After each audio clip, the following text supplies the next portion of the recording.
Well, this bill just simply is the definition, and it doesn't do anything to prohibit anyone from living how they choose to live, but for the sake of society and for protection of women, that's why this bill is being brought forth.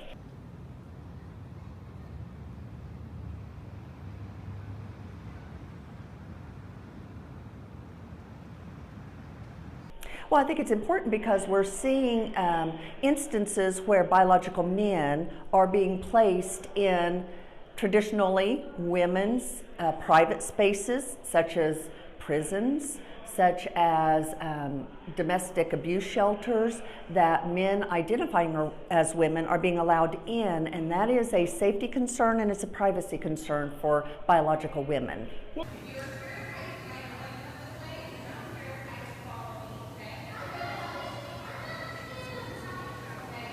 Dysphoria is a real thing. There will be a lot of people that will experience dysphoria on certain levels. There, like I said, there's going to be a lot of panic.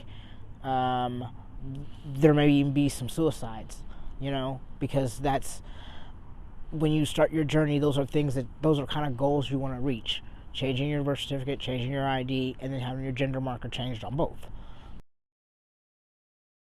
I think it's a confirmation for them to be able to change the gender marker and the name on their driver's license and their IDs and their birth certificates. It's just confirmation.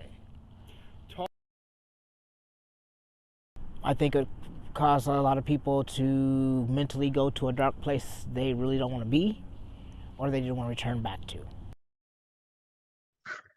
I think it's tempting to try to split sex into two very binary buckets. Unfortunately,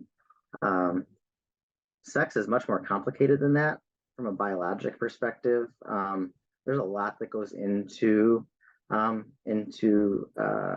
how humans are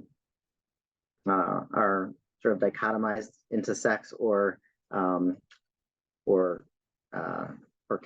be sort of split into two groups like that. When I think about sex, I think about many different components to this concept of sex. One is, for example, our chromosomes or our chromosomal sex. Another is our anatomic sex. Again, there's our hormonal sex.